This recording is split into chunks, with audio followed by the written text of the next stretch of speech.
Hello दोस्तों, इस video में मैं आपको बताऊँ जियो का जो मॉडल है हमारा F320B जो मॉडल है, इसमें आपका डिस्प्ले ग्राफिक काम नहीं करता है। तो सबसे पहले आपको करना क्या होगा, ये जो हमारा डिस्प्ले कनेक्टर है ये और ये सारी जो लाइन दी हुई हैं, यहाँ पे आपको देखना है कि यहाँ पे प्रॉपर रीडिंग आना चाहिए। सारे जो ट्रैक हैं इसके एक एक करके आपको चेक करना है, कोई भी ट्रैक इनमें से मिसिंग नहीं होना चाहिए, नहीं तो आपका डिस्प्ले ग्राफिक नहीं आएगा। अगर एक भी लाइन कोई भी मिसिंग है, शॉर्ट होगा या डिस्प्ले नहीं आएगा या वाइट शो करेगा।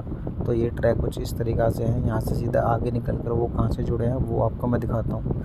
इसके बीच में कोई कंपोनेंट है भी या नहीं वो भी आपको मैं दिखा दूँगा। तो आप यहाँ पे देख सकते हैं इनके बीच में यहाँ पे कोई कंपोनेंट नहीं है, ये डायरेक्ट हमारा CPU से इसके कनेक्शन है।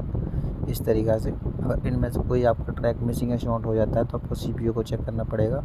और एक लाइन हमारी आती है ये वाली वोल्टेज लाइन, तो वोल्टेज लाइन के बीच में जो भी कंपोनेंट है आप देख सकते हैं वहाँ पे ये वाली कंपोनेंट है, ये 1.8 की लाइन है, बीरेज की लाइन 1.8।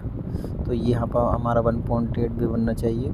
और एक लाइन और होगी हमारी, वो भी आपको मैं दिखाऊँ। तो ये कुछ इस तरीक़ा से ये लाइन थी जो हमारी डिस्प्ले ग्राफिक सेक्शन की है। तो ये आपको एक एक करके आपको चेक करना है, इनमें से कोई भी लाइन आपका मिसिंग नहीं होना चाहिए।